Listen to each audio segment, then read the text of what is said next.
What's up? What's up? What is up? It's another Friday, another opportunity to get together and record the absolute experience. That's right, it's an experience that is known as the Ball Hog Sports Talk. It's just two of us in the building, but whether there's three, whether there's two, whether there's one, we always bring it rough, raw, and rugged. If you don't know, now you know. The Ball Hog Sports Talk is where sports, business, and entertainment collide. It's where, in this case, a couple of businessmen, two of us, get together to discuss sports in an entertaining fashion. We're going to have a great week. We'll introduce the title of this week. You know, that's a part of how we build up and get the good content on the other side of the intro. But for now, pull up a chair. Make sure that you have one of the big old nice cups of coffee and get ready to enjoy the experience that's known as the Ball Hog Sports Talk. And with that, no further ado, boys and girls, cats and rats, dogs and frogs, let's go. Wake up, wake up, wake up, and stay woke, because this is the Ball Hog Sports Talk with your boy, Bean Bryant, ESQ, a.k.a. the Ball Hog, a.k.a. the mouth of the South. This is the place where sports, business, and entertainment collide. And we're going to give it to you rough, rugged, and raw, so come get you a spoonful, like some grits with butter and salt. You know how we do it in the South, y'all. Make sure you do not get caught in your feelings. Strap on your seatbelt and enjoy the ride. Come on. Let's go.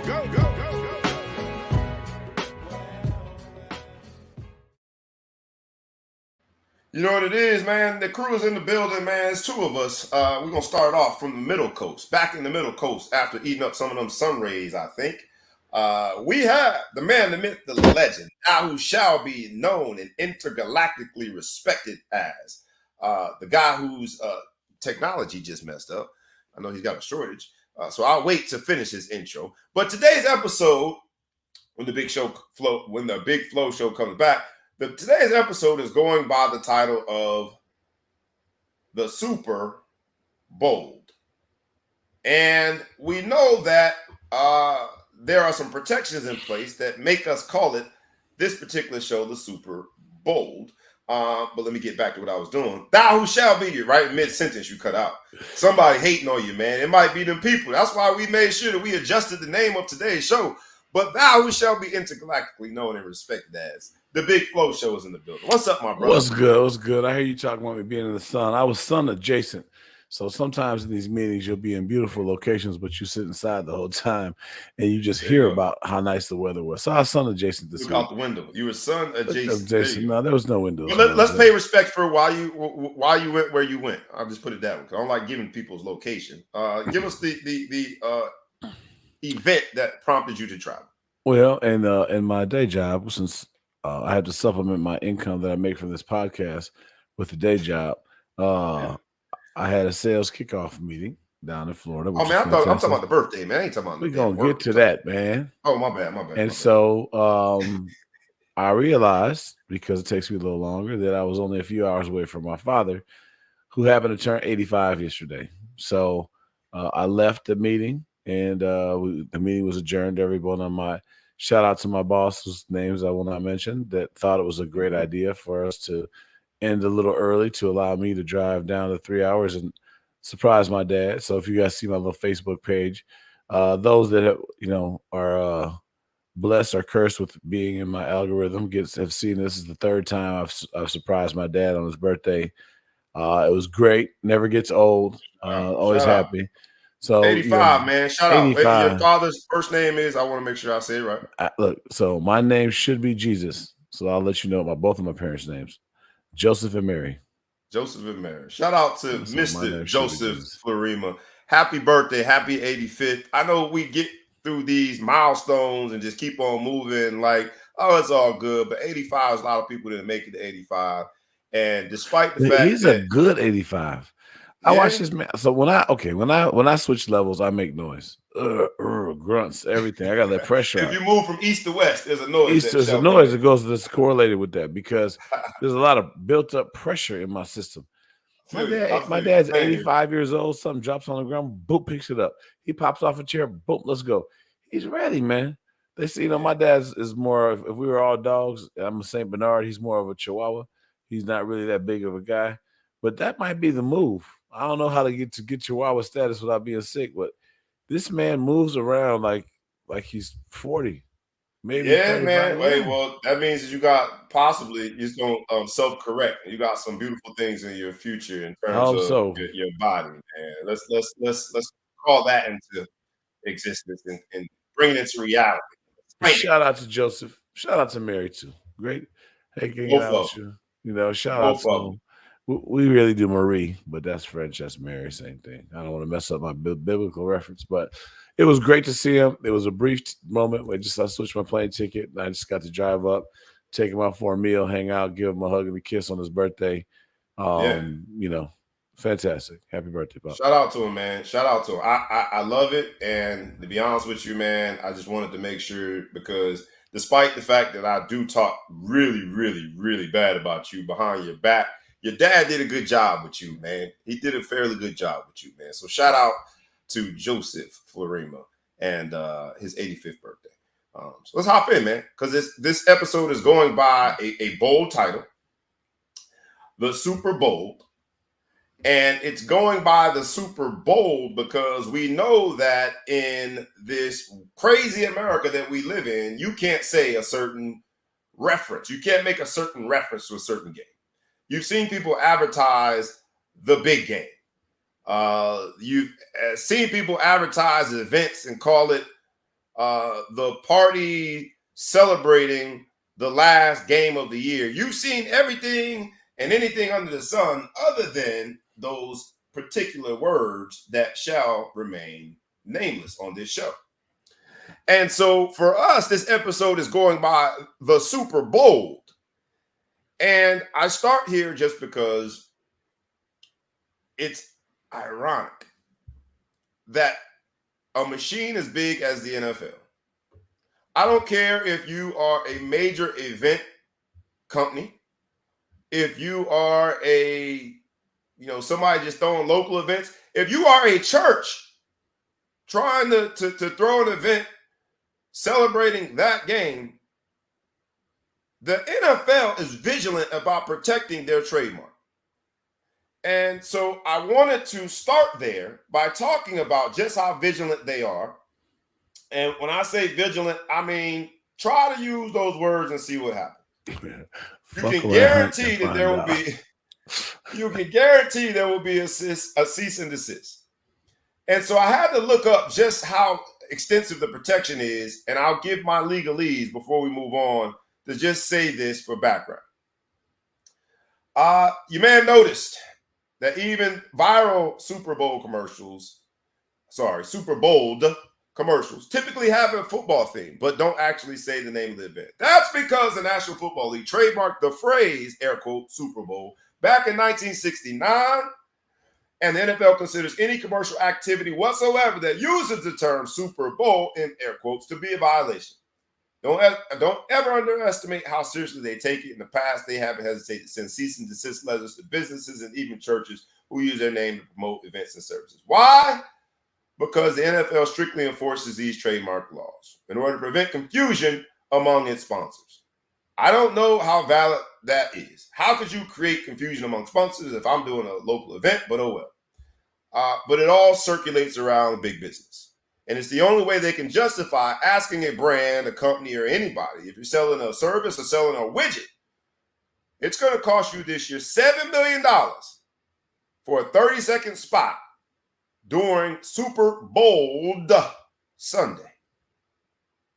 So I wanted to start there in terms of just how bold you got to be that vigilant, to protect every single penny. But I also wanted to point out the irony that this year I'm watching things around the Super Bowl weekend or the week, and I see that these corporate greed, human beings that at one point God blessed me to work for are using the phrase excessive celebration to promote events, parties. Now, I don't have as extensive of a legal team, so I didn't protect excessive celebration like they did, but it has surely been in use. The same major corporation that'll go down to the inches of protecting their trademark, guaranteed that they searched and found that there's somebody throwing events under the moniker excessive celebration. And the boldness of big bad corporate America versus the rest of us, we should take something from that. So while I'm picking and pointing out the boldness of it and the irony there, I'm also suggesting that we take something from that boldness. I'm Mr. Excessive Celebration. I'm the one throwing events. If you look it up, the Big Flow Show, you've been to one of my events. You've probably been to several of my events. People within the sound of our voices, they've been to my events. I've been throwing these events for 20 years. NFL didn't call me. Well, I would send a cease and desist. You're an attorney. I would send one myself. Send one, cease and desist. I might have to do one. Shout out to the people who pointed it out to me. But Chad Ochocinco, they're doing some party series in Vegas. And if I'd had my stuff together, I should have been doing the series. So I own what I didn't do. But the truth of the matter is it just shows big bad Goliath versus David when it comes to these corporate positionings. So let's start there, right? And then get into whether or not you would pay $7 million for a 30-second ad. But the irony of them to take Mr. Excessive Celebrations tag and create some parties around that in Vegas, I'm going to have my people call your people. How silly is it that we can't even say for a couple tickets? Give me so I can sell them, because right now the way my finances is set up, I ain't going the way my check come in, the way my check come in.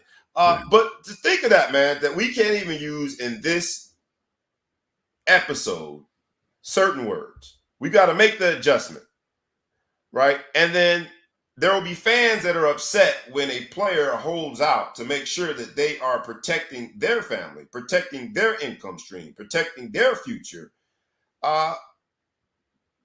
It's only funny because it's that crazy. So I'm off my soapbox. I throw it to you before we get into these commercials. What do you think about it, my brother?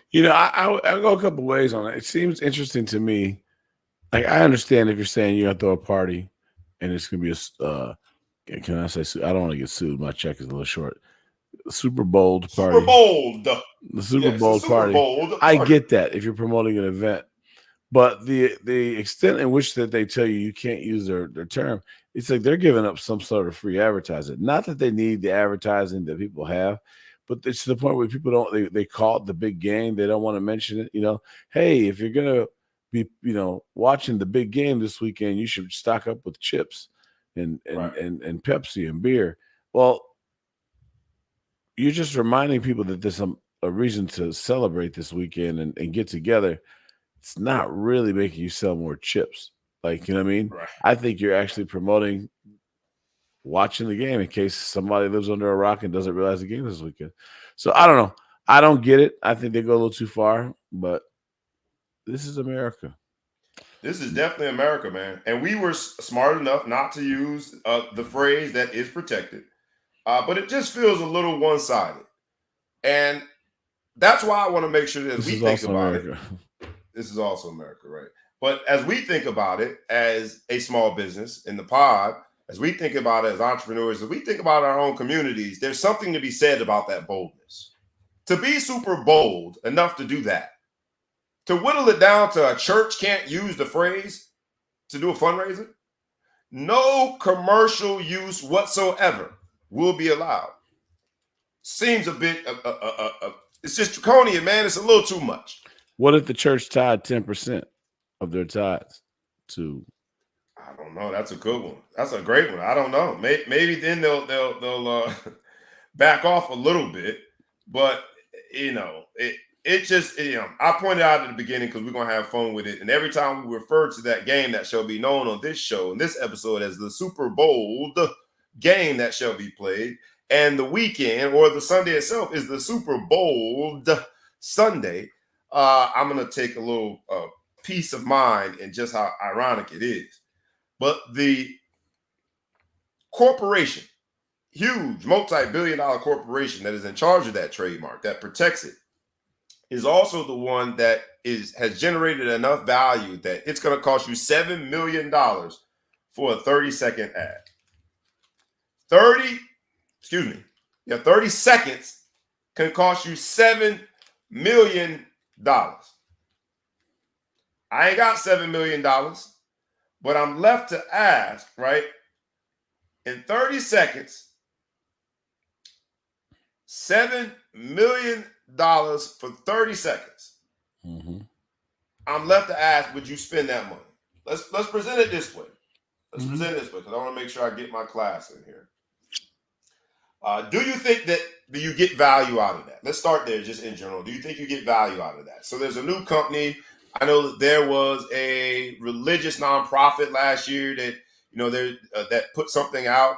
There's these engagements and URL things that they do now that they'll just put those up and you can just go to the screen. So people have said that it could be worth it. I've read a lot of articles this week, so I put it to you. You got a new company, even the podcast.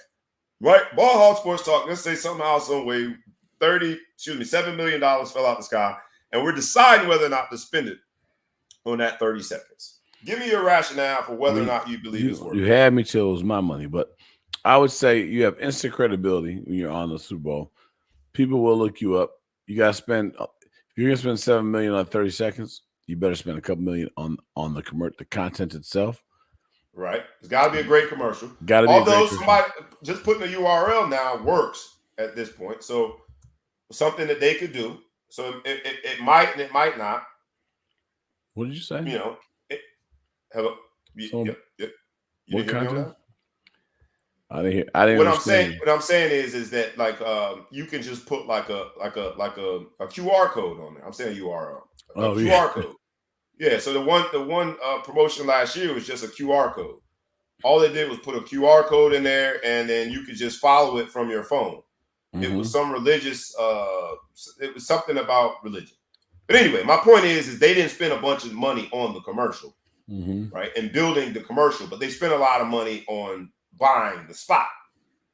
So let's say we just did whatever, a live feed to our podcast. Just think about the value, whether or not 30 seconds is worth $7 million. That's what I really want to break it down to. I guess my answer to that is it better be. It better be. That's all I can say. Imagine how much return you expect to get on that $7 million. Is there that much return in a Super Bowl ad? Do you watch each commercial? There's some people that watch every commercial. It depends if I'm at a party or not. If I'm at home, I do. If I'm at a party, I don't. All right.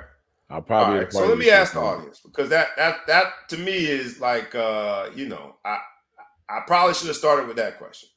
Does the audience, anybody who is listening live, do you guys at some point sit down and watch every single commercial? And as you guys chime in, I'll say for me, I don't watch every commercial. I just don't watch it. I don't think it's worth my time. I don't, I'm into the football. You're getting a drink or a snack. Maybe both. Drink and a snack. My neck and my back. But I don't sit down and watch the commercials. After the show is over, almost every ad agency, all of the marketing gurus put out some review of the commercials with the video in there so you can get access to the commercial. Yeah. But if I've got $7 million and I'm trying to get people to click and watch our podcast, I'll put our podcast up against anybody's. Let's go toe for toe, tat for tat, mano y mano. I will put our podcast up against anybody. Yeah. So I'm thinking at that point, with the millions of global followers or viewers that are going to tune in to the Super Bowl, I gotta be honest, even though I think it's super bold that corporation won't allow me to even refer to the game specifically, even though I think it's super bold that corporate America continues to be the Goliath and the rest of us are Davids in this space. And I think it's super bold how unfair it is that a guy who went out there and laid on the line, I didn't have the career stats I should have had. Only had 2 catches. but I can't even refer to the damn game by its official name. That's super bold. And I still would say I think it's worth the 30 seconds. So I'm trying to figure out if I'm the mark. Am I just a dummy, or is that a good spin? Help me out. For those who are listening, please, like we say every week, like, comment, share, tag a friend, tag a foe, but please also answer that question. If you had the $7 million, you had a company, you had a podcast, you had a gadget that you're trying to sell, when you do the math, $7 million for 30 seconds, would you spend it on the Super Bowl? Now I go to you with the same question, and you got to answer it. You are our treasurer. You're our CFO for the podcast. And we got $7 million. And all we got is $7,001. Would you spend it? When you're done, we got $1 left. Would you spend it on a 30-second ad during the Super Bowl? No pressure. It's make or break. Either we go forward with this podcast and we become a hit, or we're Dunsky because we got $1 left.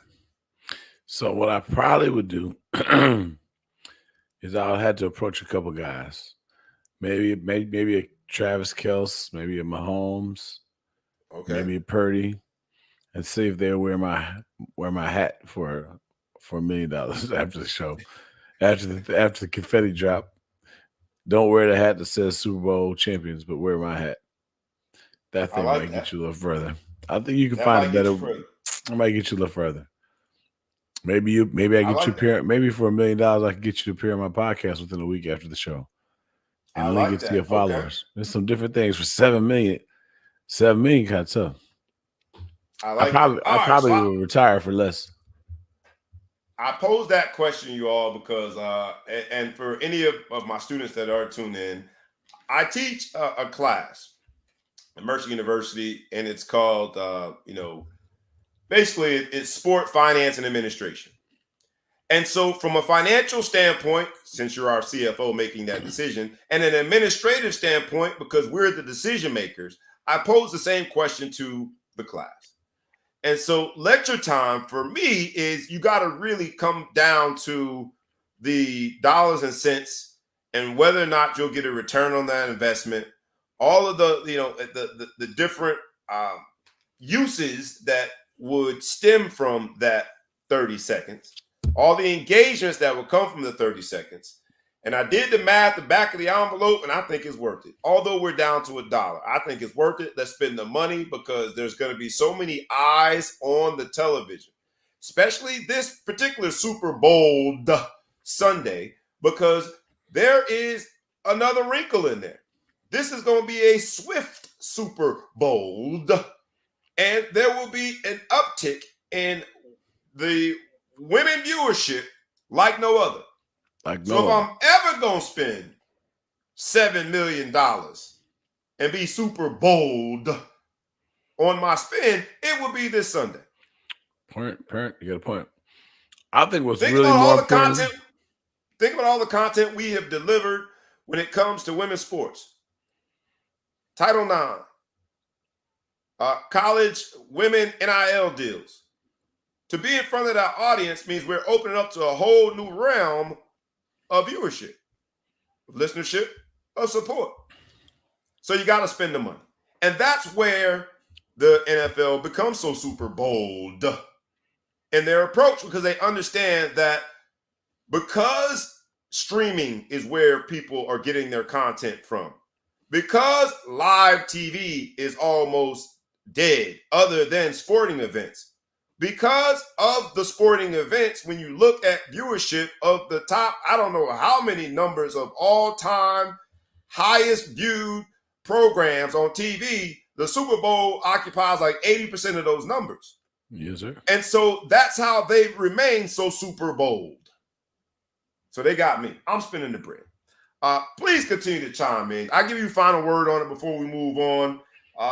We done spent the money. We got $1 left, and we gotta hope that it comes back. Call me stupid if you want, but I think we got something here, Big Flow Show. I mean, I'll give you last word on it. Considering the big uptick in female viewership when it comes to athletes, when you have that ad, I mean, do you have to go Caitlin Clark? She had to be part of that ad because you got the Swifties, or is that two different people? I don't know if we can afford Caitlin Clark right A little now. high. That's a little high. We But got to go like Caitlin Clark's little sister or something like that. We got to go Caitlin Clark's teammate that is the last one on the bench. and We she's got in to the go with background. somebody who sits in front of Caitlin Clark during biology class. We Yeah. got, there might be a mention of her, but then we can't afford Caitlin Clark, not with $1 left. But So the question is, if this thing fails, which one of us gets the book? I mean, something we got to do something with it. we got to flip a coin. We got You to flip a find out who coin. gets Who that gets the dollar. dollar? Who gets the dollar? We'll flip a coin and figure it out. So that's the end of the lecture time, man. Please continue to weigh in what you think you would do, whether or not as a young budding business, something entrepreneurial, something that you know that the audience would take to. For us, it's our podcast. Of course, they're going to love us, baby. It's where sports, business, and entertainment collide. Maybe you got the cure for something. You got a gadget that's crazy. Would you spend $7 million for 30 seconds? Please continue to answer that question if you are in the live audience. Let's go to some other NFL stuff, because not only are you put in a position where you got to spend 30 seconds, $7 million for 30 seconds, but they're saying that it is estimated that there will be $23.1 billion waged on Sunday in some shape, form, or fashion. 23.1 billion with a B dollars for one game.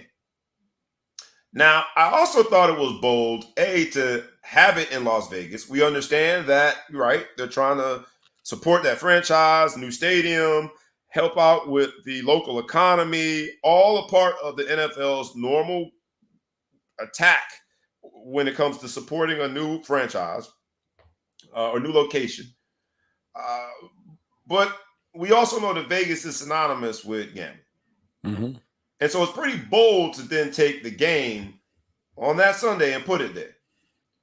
But even I didn't think 23.1. Of that 23.1 billion, about 90% of it is going to be outside of legal betting sites. Where are we in terms of betting in the NFL? And to hear that number, because I don't want to accuse you and throw you on the bus, but you are, I don't want to call you a betting man, but you're not as strong against betting as I am. I'll say that. I've been known to 23.1 wager billion. $1 or $2. Been known to wager $1 or $2.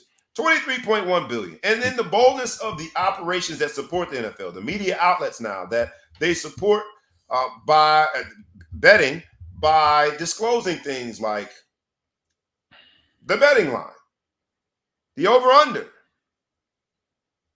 There are mentions in almost every single show, including on the NFL Network, of several betting opportunities.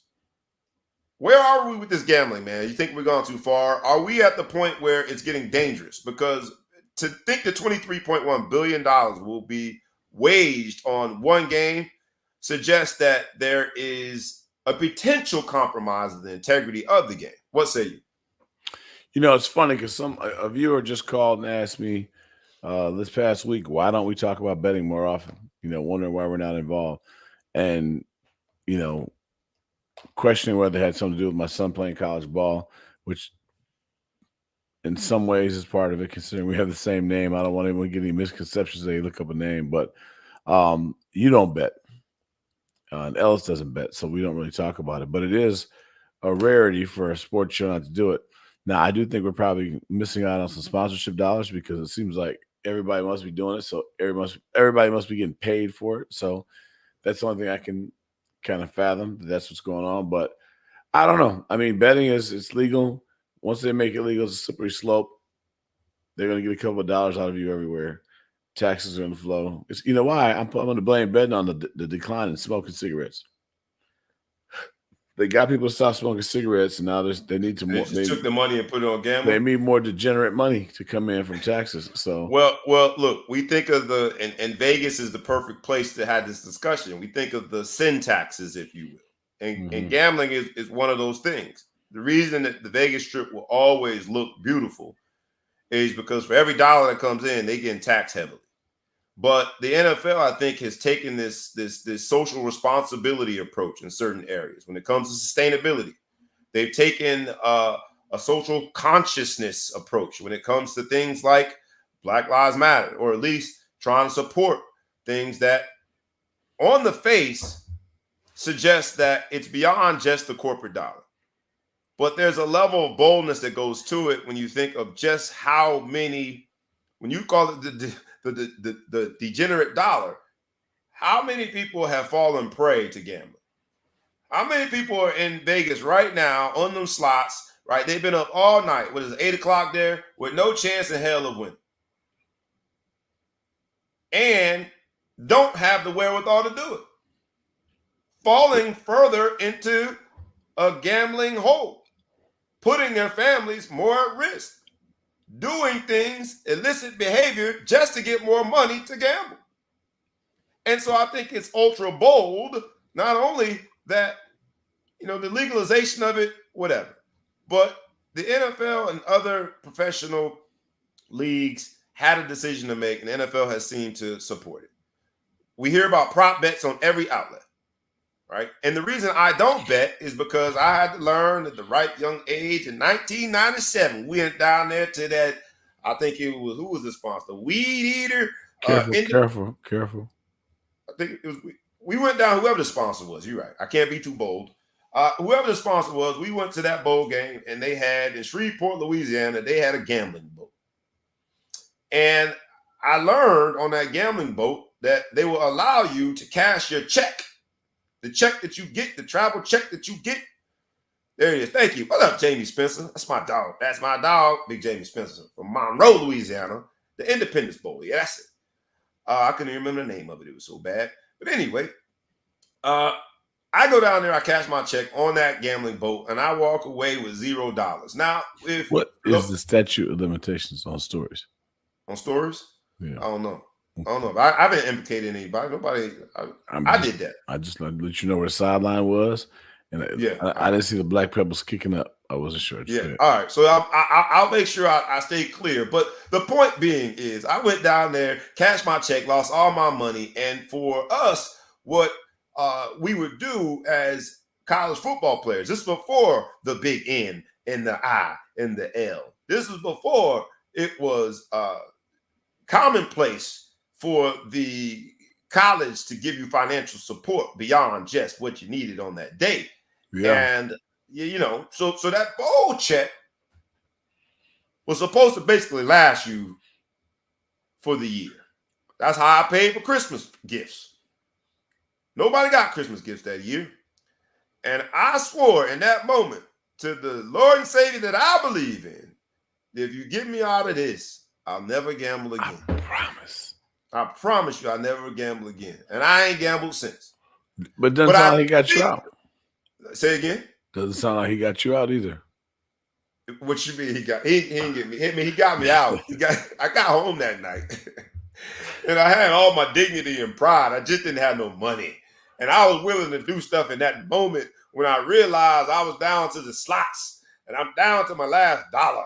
I bet all $7 million in that thing to deal with the earlier analogy. I gave all my money. I'm all in to that gambling boat, and I haven't been back. But I thought about as I'm walking out and I'm seeing people on the slots.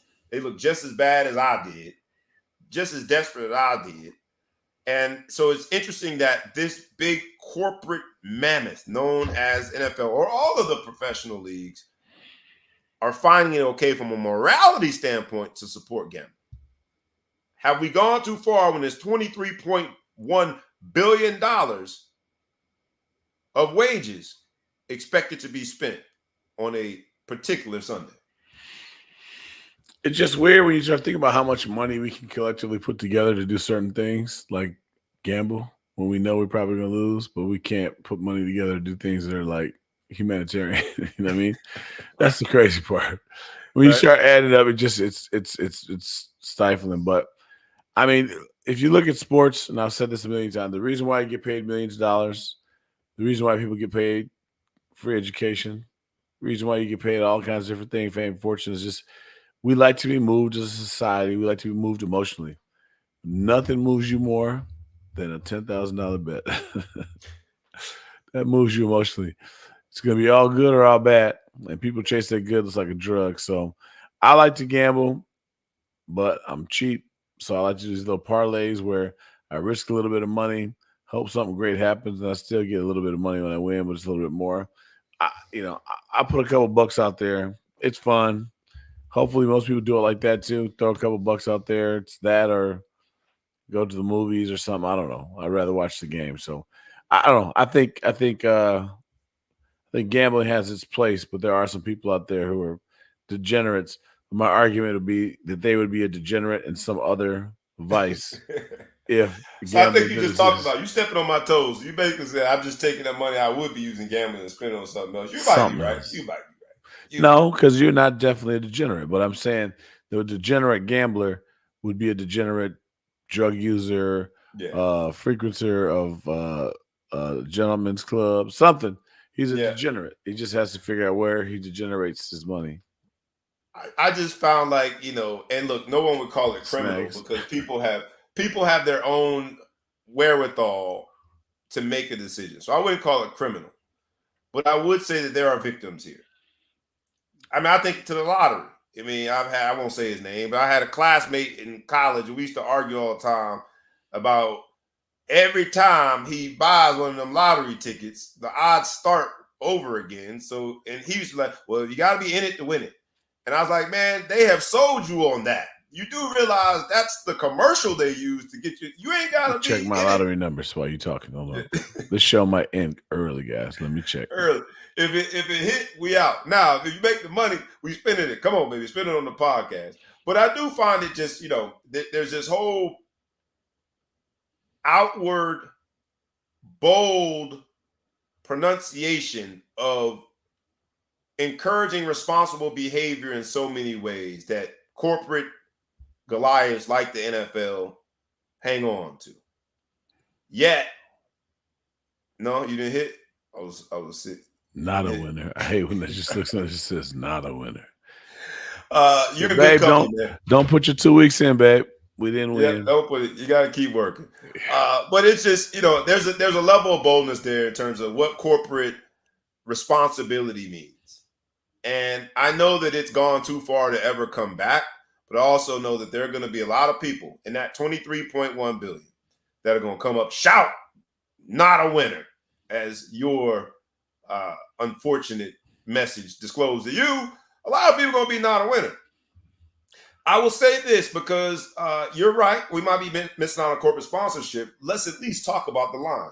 What is the current line? Let's see. What does that even mean? I'm starting to learn what all of that means. All right. I think it started at 1.5. So basically, it was basically, it was, what do they call that when there's not much of a difference? It's a pick 'em. A pick 'em is when it's just pick the game, but it's not a pick 'em. So there's a favor. You get points for being at home. It's not a home game for anybody. So they're saying, I think I saw the 49ers were giving two points. You think that they were giving 2 points, Giving meaning 2 that points, the meaning they should 49ers win. are expected to win. Expected to win the game. All right. All right.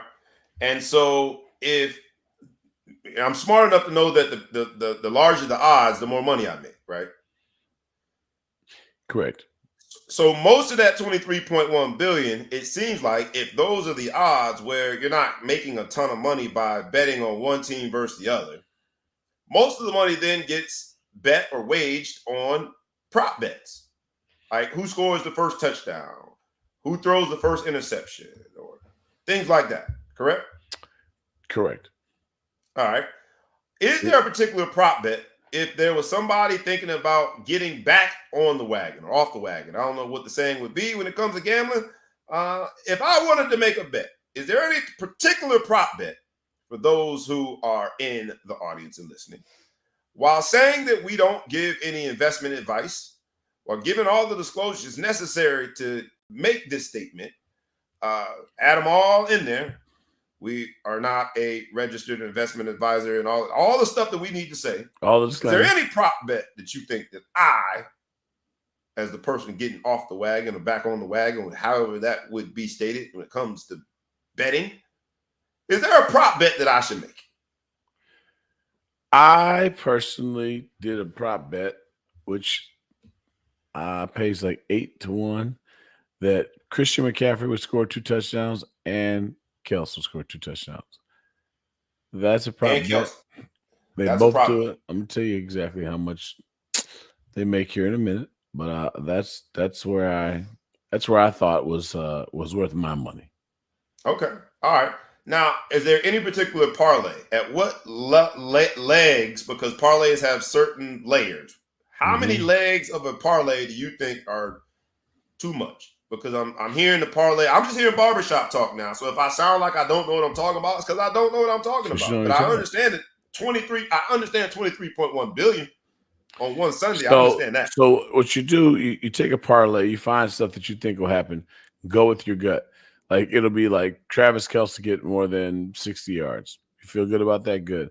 Um, like I just mentioned, Christian McCaffrey will throw a touchdown, or receive a touchdown, and run a touchdown. You like that? It's good to have a couple fun bets out there where you put together like 9, 10 legs, and you bet Hmm. $10 and you win like 1,000. Most of those don't hit. I had a parlay the other day, had 6 legs to it, 5 of the 6 legs. Steph Curry, team So light when skin you, captain. my bad. Go ahead, finish. Team light skin captain failed me because he didn't hit it. He didn't get his points, so I lost. I lost, but I only had like 10, $20 on it. But you know, I won I like told you don't bet on them light skin. I five, six told hundred. you, I man. told you, told I me, told you don't bet. You know, you you leave the telling light me. skins alone, maybe. But I'll say this because as you describe it, and I think most people will think of it that way. You said you're waging $10 to or $8 to win 1,000, right? Yep. The reason that I don't bet anymore is because I program my mind to think I'm throwing $8 away. And Yep. I understand from an opportunity standpoint, I'm never going to get the 1,000. Mm-hmm. But over time, I try to add up that eight enough to think resisting it over and over again means I did all right. I made my 1,000 by not betting my 1,000. You see Yeah, how I come to terms with that? I see what you did That there. makes me boring. That makes me broke compared to those who are winning. But man, it give me some good peace of mind because I So think. Go ahead. it's like fantasy football, though. If you use small numbers, right? Hmm. I once saw a man brag about a bet of $1.50, and he posted it on Facebook. If that's all that man felt like he could afford was $1.50 bet, and he was happy to win his $24, Hmm. God bless him in America. It's his money. You got to do what you got to do. Do what you I got to look do. at I look at that as, and he was excited. He put it all over Facebook, and he thought, Yeah. "I'm Nostradamus. I Right. predicted. I told the world. I shocked the world." But I shocked the world. if you can do and that's why I think prop bets are fun. It's a small. Okay, if you put $20 on the Chiefs to win, you'll win $22. So, So I but won $22 with yeah, them because getting to. they're not supposed to win. So if you don't not the points, just bet for them to win Oh, outright. got it, got You it. get paid more. If you bet on the odds, they're saying there's equal chance that they're gonna win by 2 or lose by 2. So you're gonna get less money either way. You bet 100 or you get like $93 back because they Right. pay a juice. But if you Hmm. do something with odds, so the odds are they're going to lose. Vegas is saying I'm confident that 49ers are going to win. So if you bet the Chiefs, then you're going to get more money than you put up there. They had some other prop bets I used to like out there. They pulled them back when I was in Vegas this time. No team would score 3 consecutive scores. You got 2-1 money, so you bet 100, you get 300. As long as no team scored 3 times in a row. I like that bet. That doesn't happen to Super Bowl. I And don't think that would be there's a field goal, any score, the extra point doesn't count as an extra score, but like touchdown, field goal, touchdown, safety, anything like that. But like anything. the extra point doesn't count. Got it. But Three you in a won't. row. They've got to No one score. will do Yeah. 3 in a row. But you're watching the game that you may, especially if you're watching the game you don't care about. It's like fantasy football. That, People, so you help me out now because we're gonna connect this, and I'm gonna let you finish. But I'm saying the $23.1 billion that will be waged yeah, guarantees that the $7 million for 30 seconds is worthwhile because people are watching to see if their prop bet hits. yes. The viewership Absolutely. is up in live television because that's the only way you know if your prop bet hit or not. If Even they if the game scored, turns out to be one-sided, lopsided, blowout, the prop bet is what's going to keep you watching the game. Just like fantasy football, when you were up late at night watching the Jets play the Bengals, and you really didn't care, but you knew damn well if your receiver got 2 more catches, you won the game night. That's why gambling is so good for the sport in general, and they put so much ad dollars in there because if you're doing fantasy, I remember fantasy football first came out and it became popular. I know it was fantasy baseball, I think was done before, but when I say first came out, when it got to the level that they had apps online that followed it, and it wasn't just your buddy keeping the stat. Sometimes it was like people in the NFL and whatever, they're taking swings at it and say, mm-hmm, why are we doing this? Just enjoy the game. Until mm-hmm, they start back and say, realize, wait a minute, this is this is driving the game. right, Watching these things are driving the game. driving the game. It's So, insignificant stuff to most people, but to me, I care. so now let's make the connection because I talked about how this corporate responsibility that NFL, at least on the surface, Uh-huh. externally tries to sell us on, that they are supporting that. How I felt as though really embracing Mm-hmm. and making opportunities available, Church. whether it be through sponsorship or through disclosing things on the NFL network like betting lines to Mm-hmm. the average person, undermine that corporate responsibility. The truth of the matter is, from a corporate build, how you build a corporation standpoint, their bold move led to significant improvements when it comes to viewership. Fair? Fair. Uh, so I'm now going to take this prop bet. Here I am, little naive guy, right, wet behind the ears, and I'm looking at the prop bet. You've helped me out with it. I've got to now watch the entire game to see whether or not, in our example, any team scores 3 in a row, and the corporate machine, one hand feeding the other, keeps on moving Absolutely. right in front of us. I ain't mad at it. You The should fact be. that the game is in Vegas and that we talked about betting brings me to another sports topic from last night. I see, and it's funny to see the responses. I see 2 of the gentlemen said, one said, Scott Bibb says, I rarely watch every commercial. Right, I watch the game from home. If he watches it from home, he might. If he's out and about at an event, he's going to be talking to others. My man, Big Jamie Spencer, says, I'm only there for the commercials. Tonya, who is a very loyal supporter of the show. What's up, Tonya? Says, only interested in the commercials. I talked about the viewership and the gender disparity in the viewership this year. There's going to be a lot more women to watch the game for nothing other than getting a sighting of Taylor Swift. Swifty. This is a Swiftie. But it just shows how like this circular phenomenon of corporate America and the bold decision to embrace betting has worked. Shout out to the NFL, my former employer. God bless y'all. It being in Vegas, embracing gambling. They ain't the only one that's eating off this week in Vegas. No, sir. You had top ranked boxing last night. And as we're talking about betting, I have to think about last night's game, a fight, rather. Sorry. Last Last night's night. fight. Last night. It was last night, Thursday night, right? When normally you would think you're not going to put a title fight, WBO title fight on Thursday night. Why can they put it on Thursday night? Is because it's in Vegas. The fight was in Vegas. And it was Teofimo Lopez versus Jermaine Ortiz. For the WBO title, it was the first time Teofimo Lopez got to defend his title, defend his belt in Vegas at the Michelob Ultra Arena. And very fitting that that's their sponsor because I saw the ultra example of boldness when it came to the scorecards. I watched a fight that I was for certain that Jermaine Ortiz won, that went to the cards, fought all 12 rounds, no knockdowns. There was a headbutt that created a cut, but other than that, uneventful. I thought Jermaine Ortiz outboxed Teofimo Lopez. He fought southpaw. He showed us how strategy worked as a contender. I knew that he probably should have more activity, but I thought he won. I was okay with two of the scorecards, 115 to 113, because it was a close fight. Although I thought he frustrated Teofimo Lopez, and I thought Jermaine Ortiz as a southpaw outboxed him.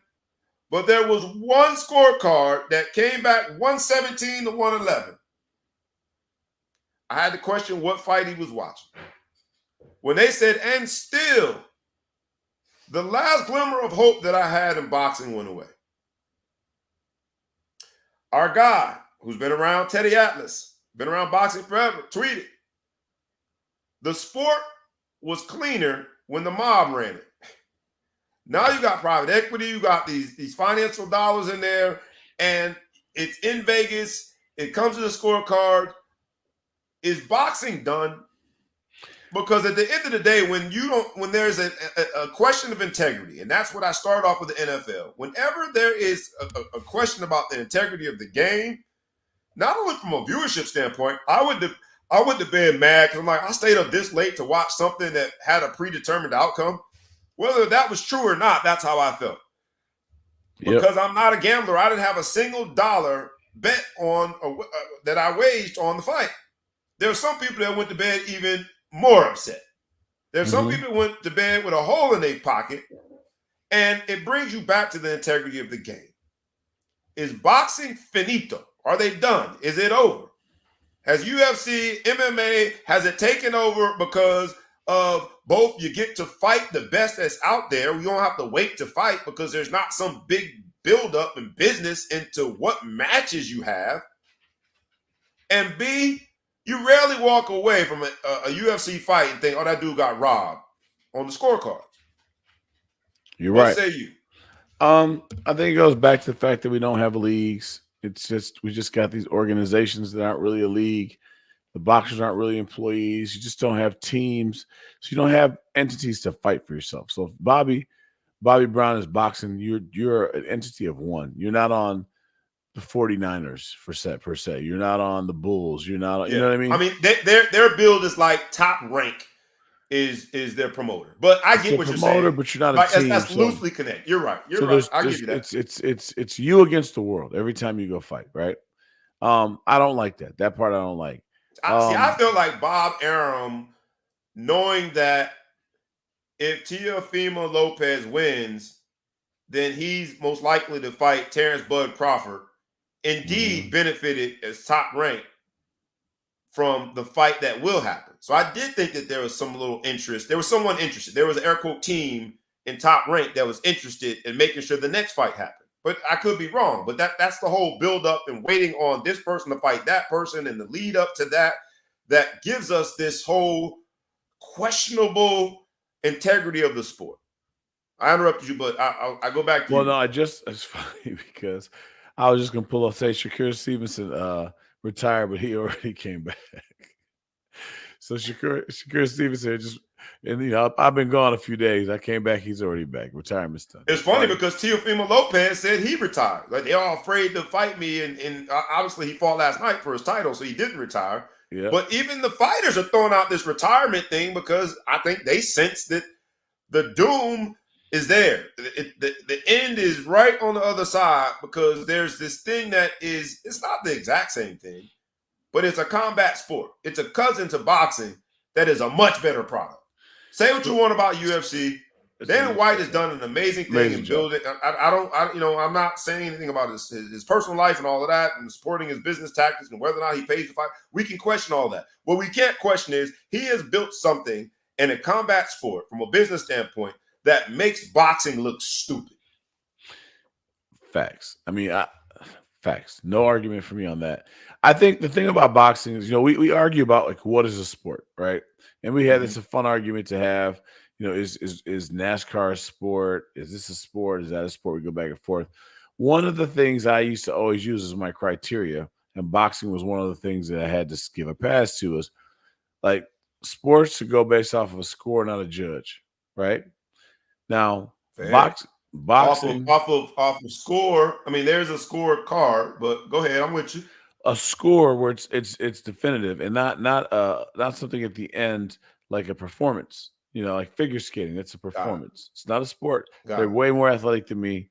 All figure skaters, you're more athletic than me. You just don't do a sport. So I don't want to offend anybody by saying you have. I mean, brain surgery is way sweeter than whatever than playing basketball. It's not a sport though. I mean, like, so don't take Got it. offense when I say things aren't sports. But the problem I have with boxing is justify for me why the scoring isn't live. You watch a basketball game, someone shows a three, Fair. we look up, it's a three. We Right. go to Matter of volleyball fact, game. if they give you a 2 for a 3, they correct it during the TV timeout. They TV want to make timeout. sure the score is right. And we Fair. start hollering. Um, my daughter, as you all well know, plays volleyball. Let them F around and don't put the point up. You would think the only time you think there's going to be a fight at a volleyball match is Is when when that point. and the person, you got to remember, the way they do volleyball is they have the one ref that stands or ump, whatever you want to call it, on a perch looking Right. at the thing. Uh-huh. Everyone else is on another team that you've probably played that day that doesn't want to be there, that I've watched argue it's not my turn. So they don't give a fuck, right? And the person keeping Right. that scored does not care who wins. So she's on her phone for the 5 minutes she gets between her game, talking to her friend, and she doesn't hit the button. We forget that girl is the same age as the daughter that we have. She is Right. now a $200,000 a year paid employee Public of enemy number the 1. system. Put that point up there. Put Put the that point up point there. up there. Right. And ready to rush the court, right? Yeah. I'm only laughing because AAU basketball is the same thing. Same you way. get killed. Fucking score. What's the score? They're cheating. They're Screaming, pencil cheating. whipping We hate you. it. The girl doesn't care. But I laugh because I laugh at myself because I'm the one that's doing it. And Oh, okay. All right. At least I'm yelling. You've owned it. You've owned it. I'll show you the score I have as if somehow that's more official, right? Because I keep it on my phone. Here's the score right here. This is the real score. Phone. You're cheating. We beat a team. We had to get to 26 points. Y'all cheat. We're being oppressed. It's dumb. But we that's why we love sports so much. But to your point, my point is there is an accountability to the score that we can all look at that boxing doesn't have. Yeah. What if we just, so for those who don't know volleyball, first 1 to 25, you got to win by 2, right? What if we just don't post a score and then all of a sudden they say they have 25 and we're like, what the fuck you mean? I got 23. This one's got 20. This one's got this, whatever. Right. What are you talking about? Nope. It's up to me. It's at 25 and it's done. Basketball game. We're not going to keep score. When the buzzer sounds at the end, they're going to say, hold up. The Bulls had 110 and the Clippers had 105. What do you mean? We're just finding that out now? That it's so ridiculous, right? Yeah. Only in your analogy do the Bulls beat the Clippers. But okay, go ahead. I'm with you. Yeah. I'm tired. But you stuck one in. I'm sorry. Go ahead. As a Chicago Bulls fan, I like that. It's so ridiculous. Nobody understands that. So why in boxing, when it is such a sport that is subjective or objective, whichever one is more appropriate, boxing would be a subjective sport. Yeah, subjective. Why wouldn't you put up? Like, how can you go like 117 to 111? It's easy to do that in retrospect and say, round number 2 he gave to so and so. I don't remember round number 2. Well, technically, what I will say, let me correct myself.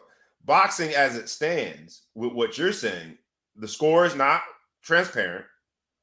Mm-hmm. The judges for most of their lives are anonymous people. Yes. Who never have to answer to the scorecard. Mm-hmm. I know that in this case, Jermaine Ortiz says that he might protest, but the way it stands now is subjective because that judge who is writing down his scores on that scorecard, obviously, because when I watched it last night, I knew for a fact that Jermaine Ortiz won. He didn't. Is looking at that subjectively. But they have these CompuBox scores. The same fight that I told you was unanimously won on the scorecards by Teofimo Lopez to retain his WBO belt. CBS, using CompuBox boxing numbers, had it as a draw, 114-114. There were 2 other professionals that call themselves judges that had it very close, although I thought the wrong way, 115-113. Mm-hmm. That means, right, you You only won 2 additional rounds. But you can kind of And as survive that. somebody that has 117 to 111, there's no objectivity to that. That's subjective. That means you were looking for something that man didn't give you, that I obviously did not see. And the score didn't give us in real time. You never gave us a score in real time. So I like that point. And another thing I'll say is boxing has not evolved with other sports. If you watch basketball right now, you watch football right now, what happens in the middle of each quarter that never happened in our day? Oh, Think like about some this. sort of replay, or what do you mean in the They quarter? That they interview the coach during the game and ask you at the quarter, "Hey, coach, what do got you think?" And the guys, that would never happen in our day. But what we're doing is we are in a disclosure period. We want to know everything. We're in an information age. It's growing. it. In Yeah, the middle of yeah. the fucking Very. game, they're showing you an interview of a coach. I mean, it's obviously a previous one because the next quarter started Right, and you're right. still hearing the But it only interview. happened a minute before that. They It just only happened a recorded minute it. before you Right. finish talking to your team. When you're done, you come over here and you're going to give me an update of what you think's going on right now. The fans deserve to know. Boxing is dying in some ways. I probably someone money wise will show you different because of the individual people like Floyd Mayweather and people who are just smart enough to really promote themselves. And besides that, on a whole, it's dying because it's archaic and it has not moved along with the time. You need to put yourself in a situation where have these refs and have these. We know the refs' names in basketball and football. Not all of them. They're household names now. Yeah, they're household The names. You can refs say in basketball and football are household names. You never know who the judges are. And the judge that went 117 to 111 last night on his scorecard is Steve Weisfeld. And I'm saying his name on purpose because you'll probably never hear that name again. But as far as Jermaine Ortiz, that was the biggest fight of his life. And to me, he won it. And yet Steve Weisfeld, who was the judge, was that lopsided. They disagreed with the CompuBox numbers. They disagreed with CBS 114, 114. Steve Weisfeld disagreed with his 2 peers that had it much closer. His scorecard disagreed with my eyes, disagreed with my heart, disagreed with another professional boxer. Of course, he thought he won it, but it just seems as though it's just out of the blue. And because, a guy like Teddy Atlas said that the sport was probably more pure when the mob ran it than now, where there's smoke, there's fire. So we'll leave it there. I did want to ask everybody. My Go ahead, I'll last let you thing I finish. say on that, last thing I'll say on it is, if they did do live scoring, the pressure to be legit would be there. And then every once in a while, you have a guy go to the corner and say, "Hey, I see you gave the last 2 rounds to Bobby. Reggie was obviously pummeling him. What made you decide to give Bobby those 2?" And then the ref is going to have to justify their work, their actions, and say, "You know what, I did it because I think Reggie's too light skinned." You know what I'm saying? Like, eventually it'll come out and it'll self-correct itself, and we won't have as much lopsided behavior as we do now. Right. And I guess the argument to push back on that is the fact that I don't know. I had to stay and watch the whole fight. I had to stay up late. Whereas if I knew it was going in one direction, maybe I would have gone to bed earlier, but it just something didn't feel right about that. I pose a question to those who are a part of the live audience. We welcome you. And like we ask you every week, please like, please comment, please share, please tag a friend, tag a foe, tag anyone that you know, and please subscribe to the YouTube channel and the podcast. But I ask you now to answer that question that I posed in the comment section. For whoever watched it, who do you think won? Do you think that the scorecard got it right and Teofimo Lopez defended his belt last night? Or do you agree with me that it was obvious Jermaine Ortiz, who came out and fought southpaw, who all night was a pugilist, and defense is a part of boxing? For those who hated Floyd Mayweather, defense is a part of boxing. It's a sport that requires both offense and defense.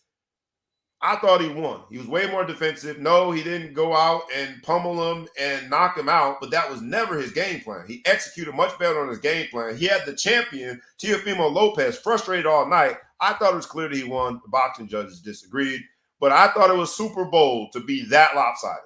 117, 111, and they can be super bold because history says that judges do what judges want to do with no accountability whatsoever. And in a city like Las Vegas, where there have been several fixes in, and don't just listen to me, proven and diagnosed as a fix. It felt like last night after watching it, that was a fix. And I would say we got to fix boxing or you're going to lose the remaining crumbs that you call your fan base. Last night, they might have lost me.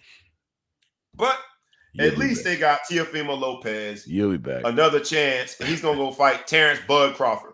And after the fight, he talking trash, talking about Bud Crawford. Terrence Bud Crawford is going to beat that man into last decade. And then the fight before that, which I really like, my man Keyshawn Davis, he defeated Jose Pedraza, who's an old-time fighter. But after being gifted the championship or retaining his belt, Teofimo Lopez is talking trash to Keyshawn Davis on the side of the ring. And again, I'm thinking, how bold are you, bro? You look terrible for 12 rounds, and they gifted you your belt. But it is what it is. Let's get back to NFL because that's really the highlight of Vegas, not the boxing. It was smart for them to promote a fight during Super Bowl week in Las Vegas. But the main attention, the main draw, the main event in Las Vegas is football. So last night we got to see the Hall of Fame class. The Hall of Fame class was announced. The only first ballot Hall of Fame was Julius Peppers. Well-deserved. Had an amazing. I could add a whole bunch of amazings on their career. We had our first ever primary return man in Devin Hester. And then there was another Miami inductee, University of Miami, W inductee, and Andre Johnson. You had Dwight Freeney. I think it was Dwight Freeney's second time being available. You had Patrick Willis, and it was his fifth time being available. Of those current players, Dwight Freeney, Devin Hester, Andre Johnson, Julius Peppers, Patrick Willis, anybody on that list, and I haven't gone through who they felt was snubbed, but all great players, happy for Devin Hester. The seniors are Randy Gradishar and Steve McMichael. Those were the senior inductees. So it should be a good year. I'm starting to feel old, though, when the players that are much younger than me are being inducted to the Hall of Fame. And then to hear that, my man Patrick Willis was on his fifth iteration of being a finalist, man, I'm starting to feel old. But shout out to them. Shout out to the Hall of Fame class. And the NFL did it right in Vegas. The other thing they did was NFL Honors Awards last night. We'll go through them quickly.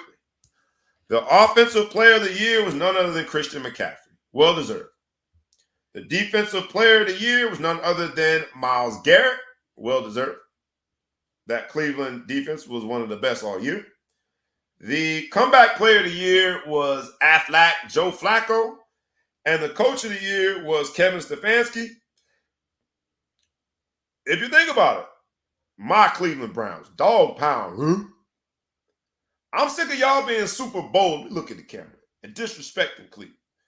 I know we lost early to a C.J. Stroud-led Houston Texans team who they were so young they didn't know how to be nervous. They were young and dumb and lived up to the moment. But we had the Defensive Player of the Year.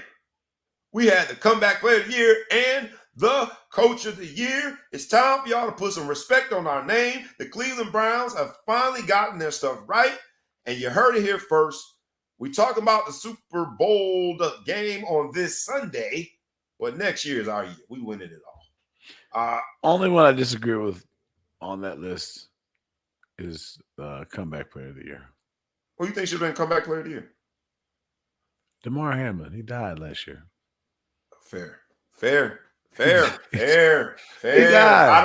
I don't think there's anybody else who can say that. I died last year and I came back and played. Fair. It's gonna be hard for me. I was ready to argue with you. I had it all ready. He died, man. He died. Come on at me. That's a grenade. How am I gonna come back from that? He died. Like, that's Lazarus status. He should have been. Or something. Give him something. The fact that we can laugh about it right now just shows how amazing. Yeah, he came back. My man came back. He should have won. Fair. Fucked around and died. That was right. And came back. Came back.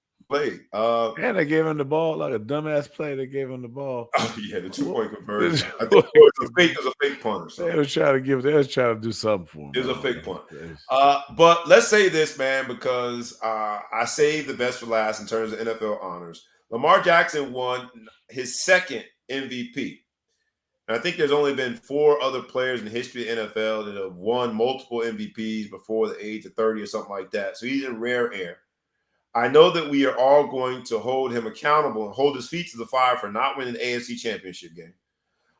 But I just want to say, for those who called him a running back, a glorified running back, for those who said he could not play quarterback in this NFL, for those who still tried to critique him throughout the year, despite all that he did and putting that team on his back, you got to be a super bold mofo to question a now 2-time MVP Lamar Jackson. Broward County in the house. I said they were going to win that game that shall be played on Sunday. That was untrue. You know, we checked the lie detector. That's a lie. But he won the MVP. Shout out, man. There was a time when they didn't let brothers play quarterback. And now, not only brother playing it his own way, doing his own thing, adding his own swag, but being recognized last night NFL Honors Award with his second MVP. Shout out to Lamar Jackson. Shout out. Shout out. That's all. I want to give him a shout out. Anything with NFL honors? I know you said NFL comeback, a player of the year they got wrong, and I might have to agree with you there. Anything else stand out to you about NFL honors last night before we move on? No, Christian McCaffrey is well deserving. You know, I always find it interesting when you call someone the MVP on offense, but then he's not the MVP of the offense. But I like that you want to spread it around. I can buy into that. It seems a little weird, but does that make Christian McCaffrey the second best offensive player in the NFL? Probably. I don't understand. It's weird. Yeah, probably. That's a little strange. But that boy can ball. I got a couple prop bets on him, so I have nothing bad to say about him. But I thought it worked pretty well. Yeah. No, I thought it went well as well. And then, you know, the fact that Lamar got the MVP forces us to look to the NBA. Because now the NBA, through their collective bargaining agreement, has a stipulation that you're not even a candidate. You don't qualify for an award like MVP if you don't play a certain amount of games, 65 games. Joel Embiid just got hurt this year, early this week, hurt his meniscus, got a procedure to clean it up. Will probably miss 3-4 weeks, and thus being ineligible to even be on the ballot for NBA MVP. Mm-hmm.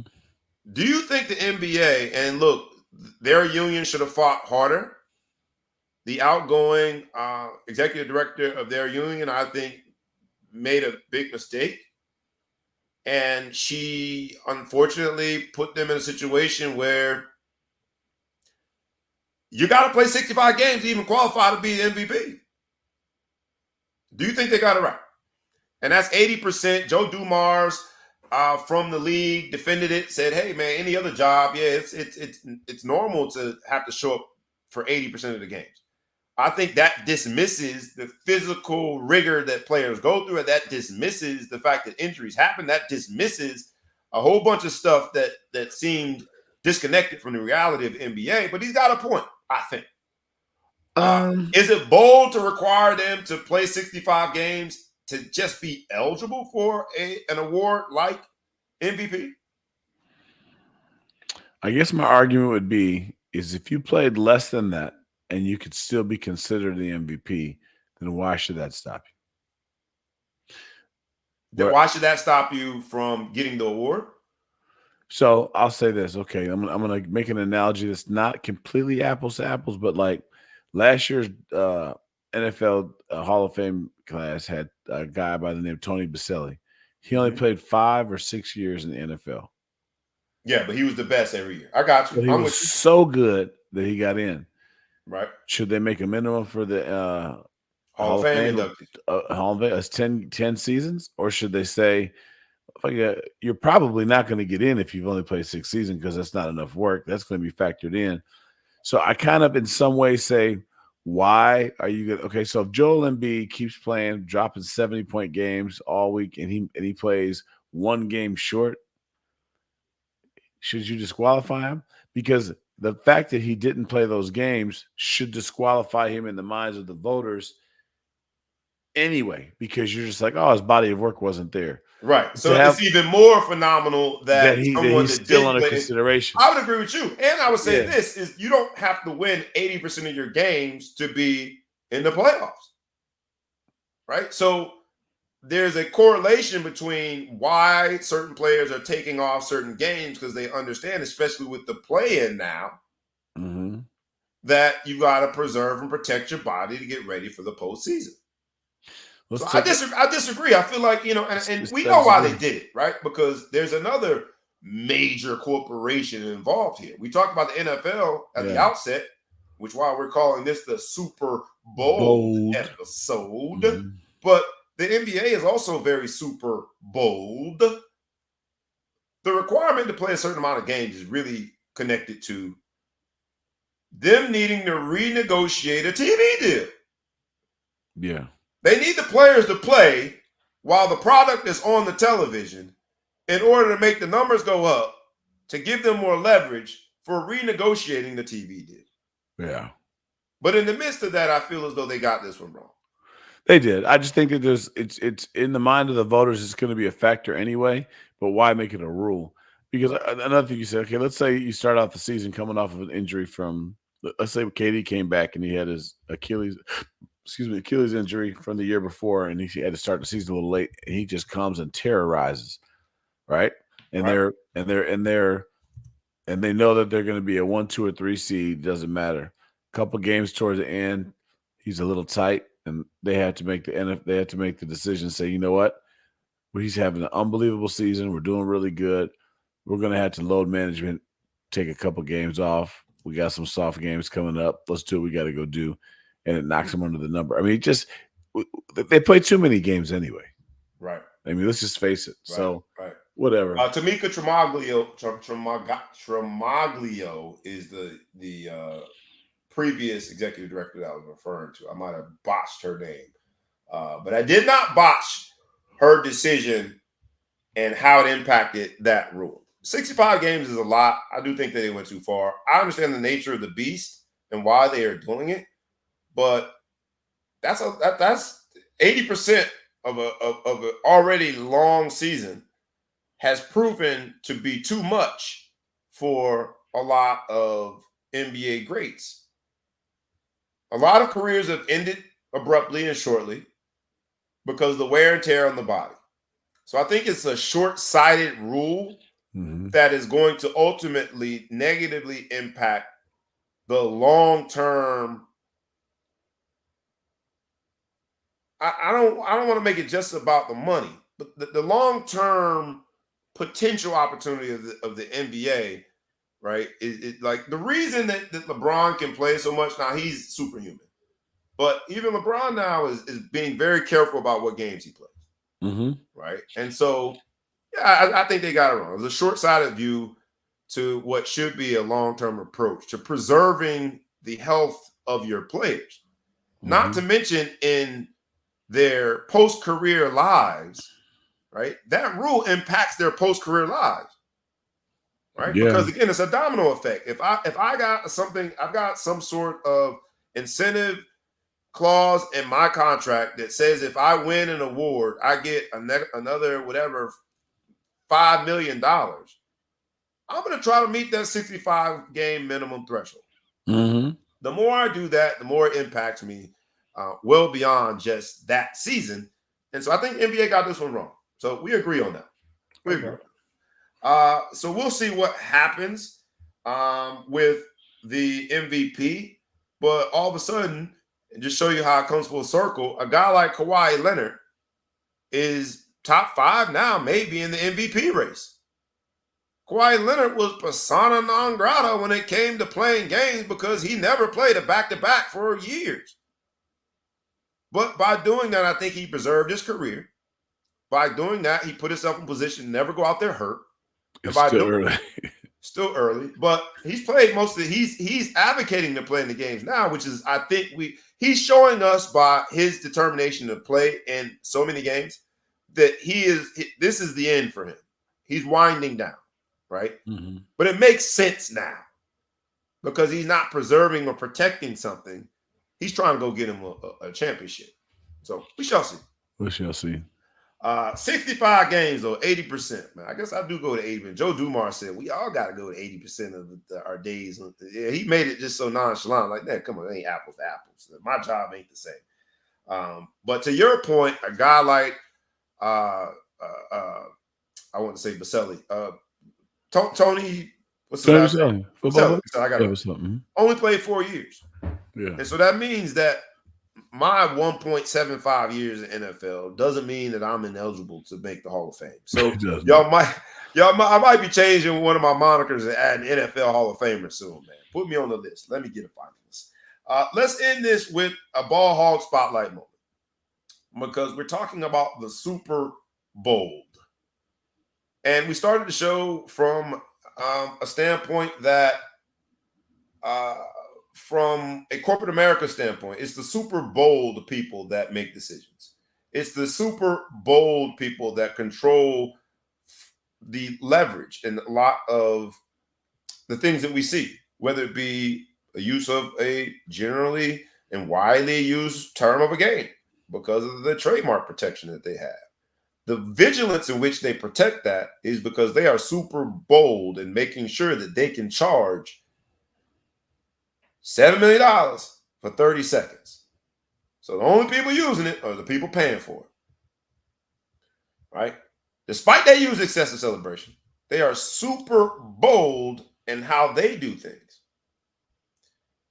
There's someone who I feel is the quintessential definition and example of super bold that I want to highlight in this ball hog spotlight moment.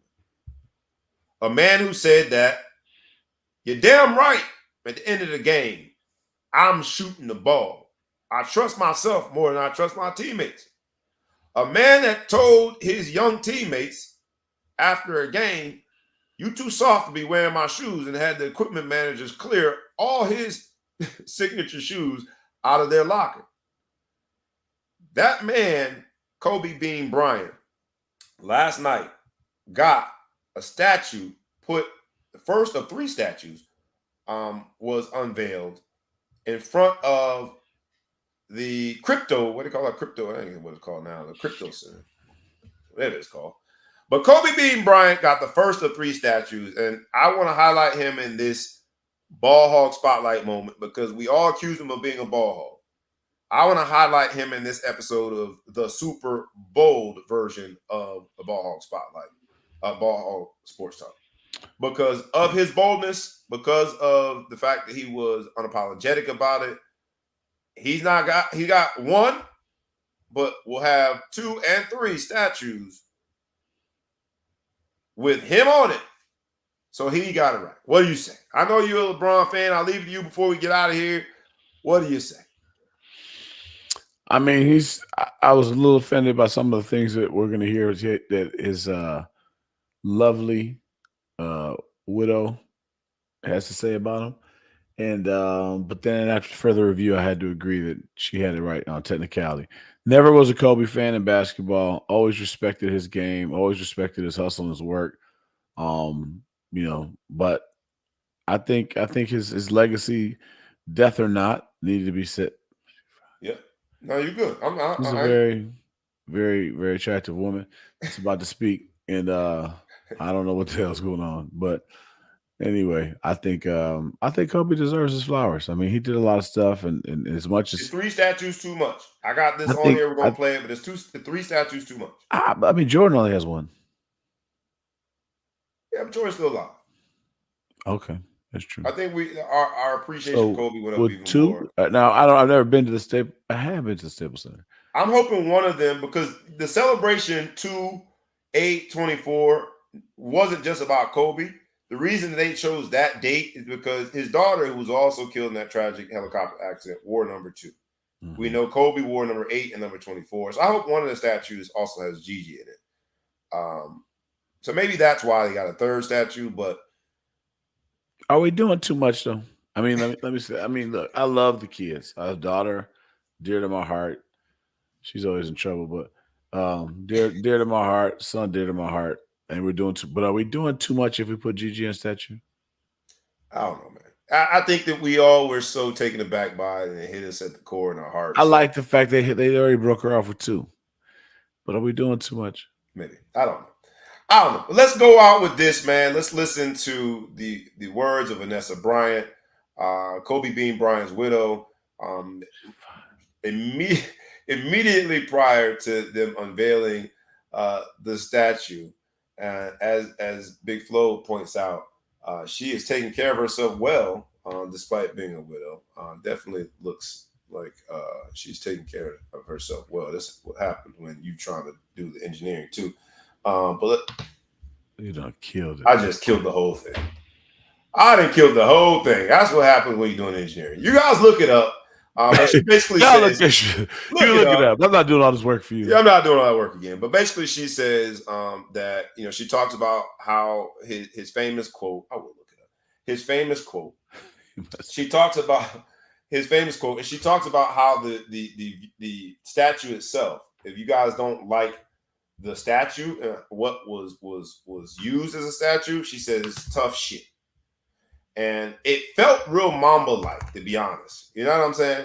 I just think that Kobe was present last night, and through her words, we saw that, and indeed, tough shit. The pose that they chose was after his 81-point performance, and so I know we celebrated that recently, and so let me see if I can get it on here again. We celebrated that, and let me see. There you go, right there. I'm gonna get it on here. I see the statue. Uh, right there. All right, I got it. I got it now, Flo. Stop looking at me like that. I mean, I just give you the floor. Let you Yeah, do. give me the floor. I wanted to end with it, man, because it is important. And I think what she said was pretty impressive. And because it's our ball hog spotlight moment, I want to make sure that we, let her say what she needs to say. Let's do it. You start. You go to the beginning. You go towards the end. Comes time for you to leave a legend. And that he did.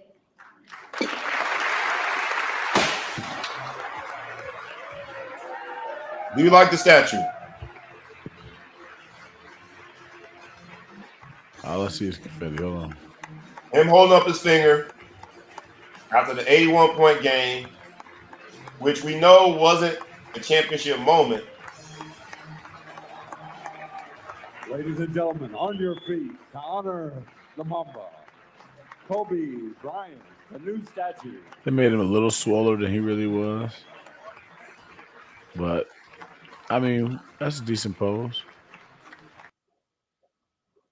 Yeah, I walked away not loving the pose, but loving the moment. Shout out to Kobe Bean Bryant, who at all times, whether we like it or not, showed us that being bold, believing yourself, and dare being called a ball hog has its returns. Because not everyone has a statue. Not everyone has three statues, and as the Big Flow show says, maybe too many statues. And not everyone is celebrated as much as he is in his death. Like the Big Flow show, I wasn't a big fan while he played, but always respected him. And so, in this episode of the super bold version of the Ball Hog Sports Talk, I am suggesting to everyone that we all remain bold in our ways because there's a return on it. And it might not feel good during the time. And people might not like it. They might not like you at all, actually, because a lot of people are like the Big Flow show and I when it comes to their appreciation of Kobe Bean Bryant. But the truth of the matter is that we all respected him.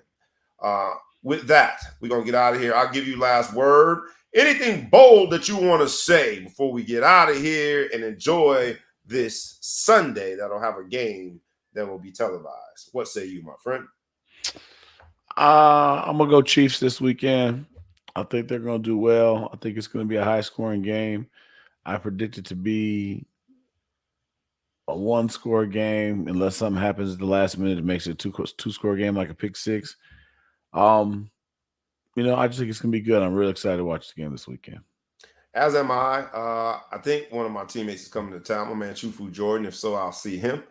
I might be watching the game with him in addition to juggling as a sports dad. Tonya, we appreciate. She says, "Happy Valentine's Day week to all," and we return that to you. Be bold in whatever you buy for your lady. How many flowers you get, but don't spend too It's much. also my birthday week. A lot of people don't know that. I know yeah, they have it on some calendars, but they don't really put it on all the calendars. But if you have a modern day calendar, Outlook or something, it should show up there somewhere. what's the actual birthday? It's a week from today. February 16th, man. Right A week before from today. I warm y'all up for Jordan. Jordan comes 17th. He come after me, but There you go. I come first. Happy But early birthday. I'm gonna be 51 years old, man. 51, man. Hey, brother, that's better than some people who didn't make it to 51. And you don't look a day over 58. You know what I'm saying? You're wearing it. You're wearing it well. Happy birthday to you, man, from the whole Ball Hawk Sports Talk crew. We had the Big Flow show in the building. This has been our episode of the Ball Hawk Sports Talk. It was the super bold episode. We had a good time. I am your boy, Bean Bryant, ESQ, aka the Ball, aka the Mouth of the South, aka Mr. Excessive Celebration, aka Breezy. This has been our show. Enjoy the game this Sunday, y'all. Make sure it's super bold. We is out. Peace.